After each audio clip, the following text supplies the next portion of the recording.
Hello there, my name is PolishLynx. Welcome to another episode, the third one of Cupid from Fervent Studios. And what we are going to do here, well, I don't know actually what we are going to do in this episode. So let's just continue with the story and find out where this is going. After the performance, Catherine and Rosa went to the Marquis' garden to play. Francois and Julien lingered on the table, sorting out the details of Catherine's further education.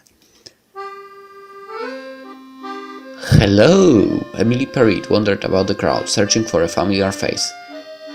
Nice! She had arrived halfway through Catherine's performance, just in time to gush at her little sister's applause.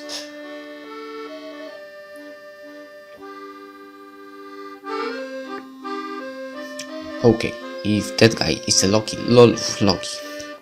if he's a lolicon, then he's freaking stupid. Wow! That is a nice lady. Okay, unfortunately she couldn't find her father in the crowd. When she finally caught sight of the back of his head, she approached him hastily. Father! There you are! I've been looking all over for you. Emily stopped as she saw the man her father was talking to. It was none other but the Marquis himself. She fixed her hair self-consciously and sighed. My lord, pardon my enthusiasm. I didn't realize. Guillermo smiled at her kindly. You are free to intrude any time, my lady. Emily smiled back. Just as the rumor said, the Marquis was easy on the eyes. To whom do I owe the pleasure of your acquaintance? This is my eldest daughter, Emily. Pardon me for not introducing her sooner. Charmed. Julien offered her seat. Emily sat down across the man. Well, it seems talent and good looks run in the family. Bro, but we haven't seen the mother. And sorry, but I won't tell what I think about the guy looks. Francis rubbed his neck. Yeah, my daughters are my pride and joy. Thankfully, they both took after their mother. Prove it? Surely not, Monsieur Perrette. The eyes are yours, earnest and loving eyes. Well, maybe similar. Emily snorted at such sappy words. Her father was clearly basking in the compliment. If this really was the famous Julien the rumors talked about, then he wasn't exactly much of a charmer, was he? She didn't know what all the fuss was about. The ladies in the house she worked for could not seem to stop talking about this man. Admittedly, there was something morbidly curious about the way he looked at people. Like he was always distracted and could only say words that were expected of him. I am pleased to have finally met you, sir. I've heard a lot about you on my travels. All good things, I hope. Depends on the tabloid and the day of the week. Emily thought to herself and chuckled. You are a governess, I was told. Where do you work? With the Dimitri household, sir. Yeah, I heard you were marrying into the family soon.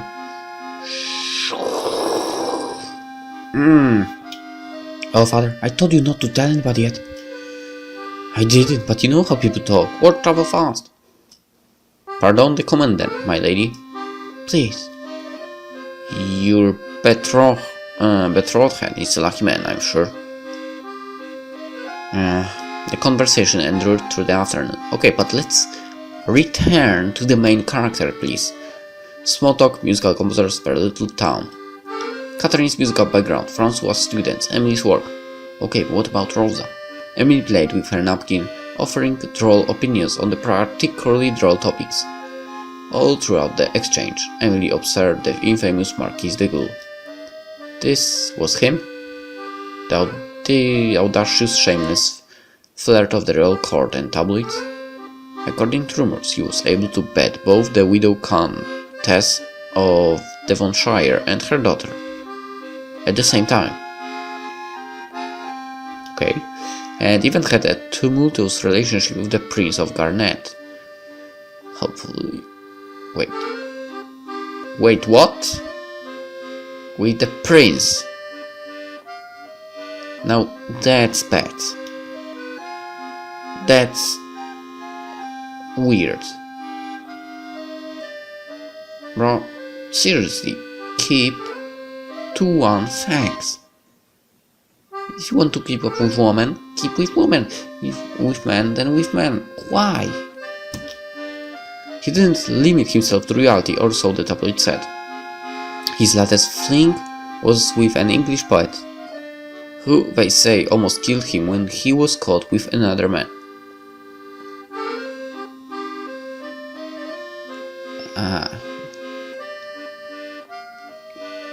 I thought the story might not get any weirder.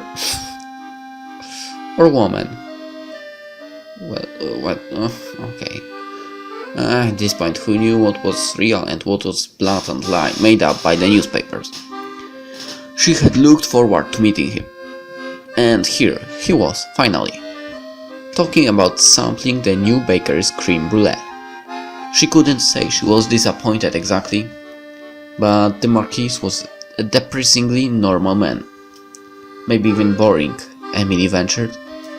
She watched as his gaze flickered across her hair and her nose before lazily trailing away. How infuriating.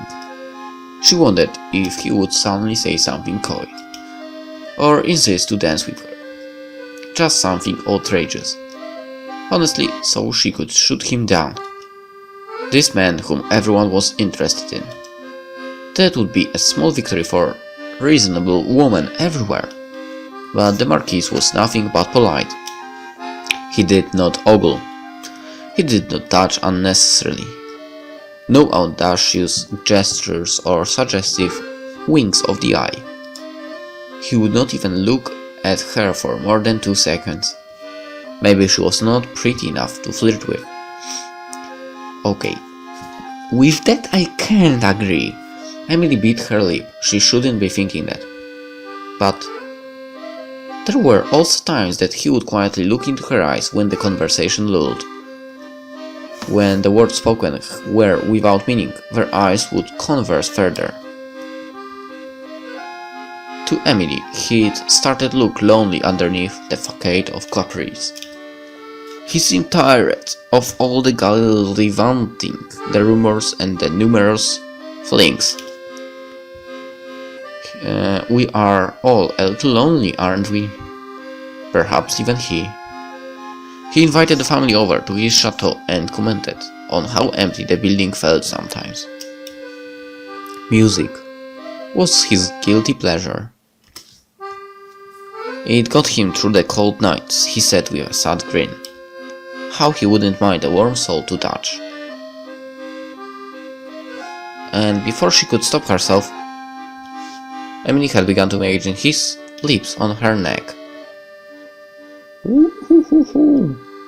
On one of those cold nights. Emily shook her head, trying to erase the thoughts in her mind. Okay. First you are talking is boring and everything, and now you are imagining things. Well, okay. If that's how it works, okay.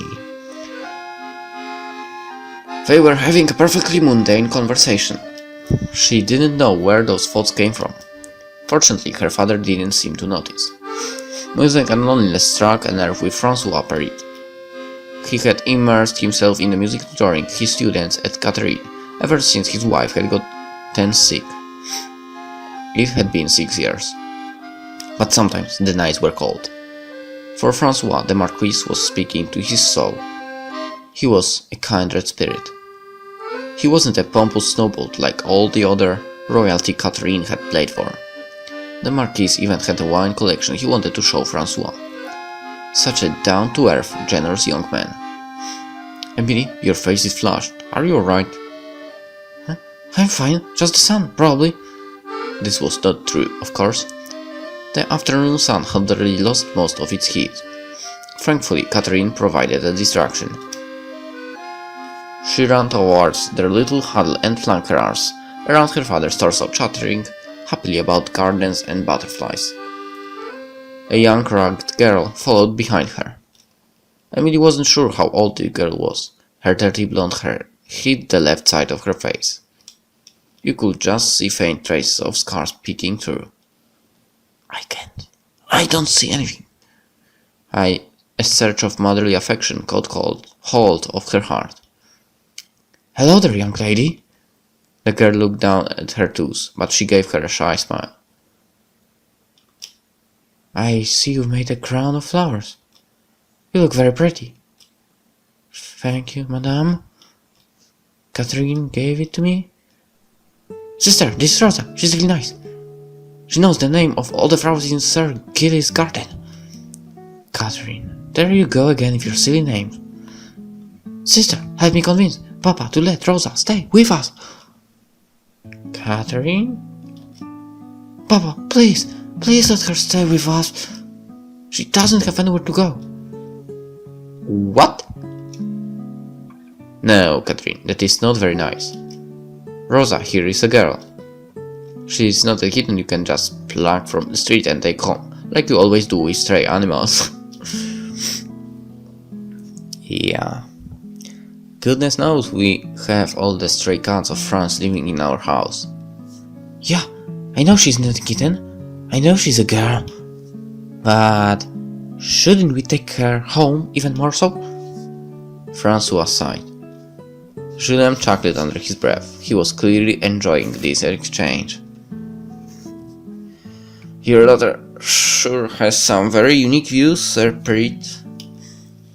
Well, Sir Gilly, what do you think? Huh? Julien's face lost his casual bystander look. Sir Gilly. You're a marquis. I'm sure my father would follow your orders, right? Shouldn't we take Rosa home? Julien's brows furrowed at being put on the spot so suddenly. Well, good. Let's see how he can make his way in, well, stressful situations. He stole a glance at Francois, who was silently pleading him with his eyes not to humor the child. He cleared his throat. Well, I'm sure it's up to your father since he owns the house. He will have to clothe and feed Rosa, you see. Yeah, but I've got that all figured out. Ever since sister moved to work, nobody minds the house anymore. And I have to wash the dishes every time. Papa's so busy, and we always have enough food for the two of us. If Rosa stays, then I would be so lonely on my own. She will wear sister's old clothes, and we'll mind the house when both sister and father are away. She can wash the dishes sometimes, and I will wash them sometimes. Gilles and Francois shared a look. And besides, if it were up to me, I'd have people take one girl home in their house and give her food. Well, okay, that's nice of you and everything, but with some people it's not a good idea, unfortunately. Girls don't even eat that much, not sure about boys. She thought for a bit. But I'm sure it's not too much that people can take them home too. One time, I ate one whole plate of potatoes and my stomach hurt. If Rosa was there, I wouldn't have eaten so much. Maybe. Gilles couldn't help but laugh. Francois rubbed his neck in embarrassment. I'm so sorry, sir. She's very headstrong. Father, I'm sure taking Rosa in wouldn't be much trouble for us financially, yeah?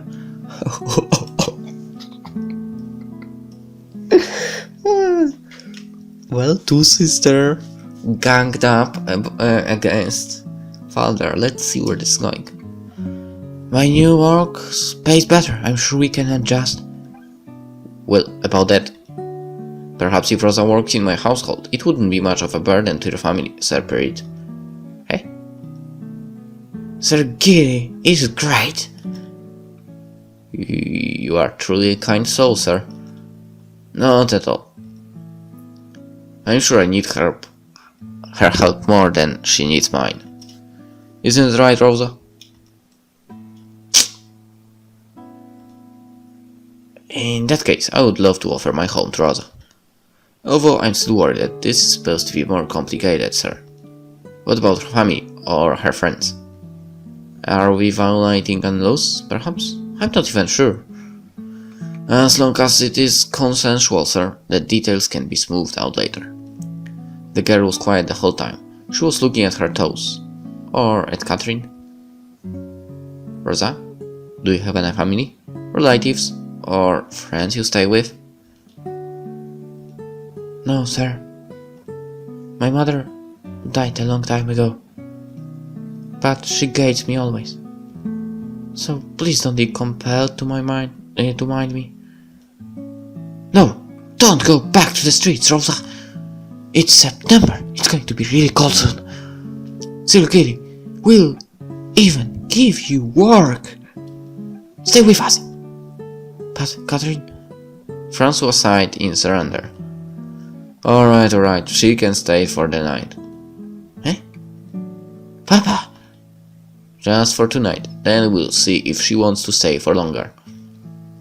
Catherine, you cannot hold people in their place just because you want them there. Do you understand? If Rosa wants to leave, she may leave. You cannot keep her like an object. Gillem cleared his throat. That is sound advice, Sir Perrit. Yeah, Papa, I understand.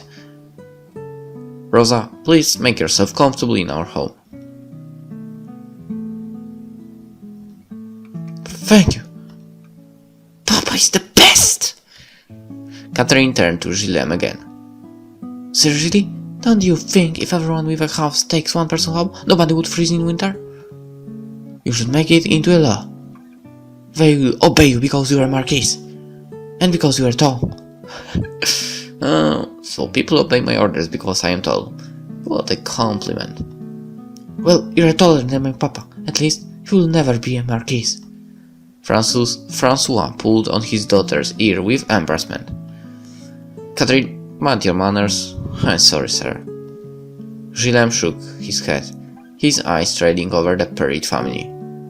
Emily watched him curiously. That same sadness once again surfaced for the briefest moment. You have a lovely family, sir. I am quite jealous. You make me want to settle down myself someday. He chuckled. Maybe. Emily's heart skipped a bit. Did he just look at her when he said that she couldn't be sure? Catherine is perfect the way she is. It is one of the reasons why I'm very invested in her.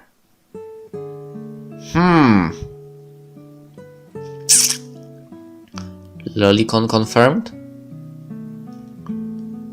Gillem knelt down so that he was eye to eye with Catherine. He patted her head. You are a very intelligent and kind-hearted girl, Catherine. You are a star. Mon étoile? I probably said that wrong. I don't know French. Someday I know you will change the world. At least I'd like to see you try. Mother. Okay. Help me. What? My chest. Huh? What?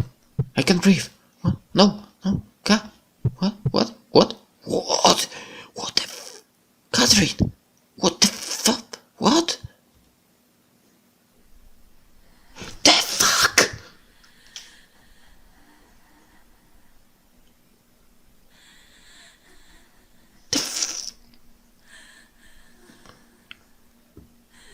The heck just happened? Oh my god. Okay, I have to end the episode here. Holy that was too much, I think. Oh man. Okay, see you in the next one. Bye.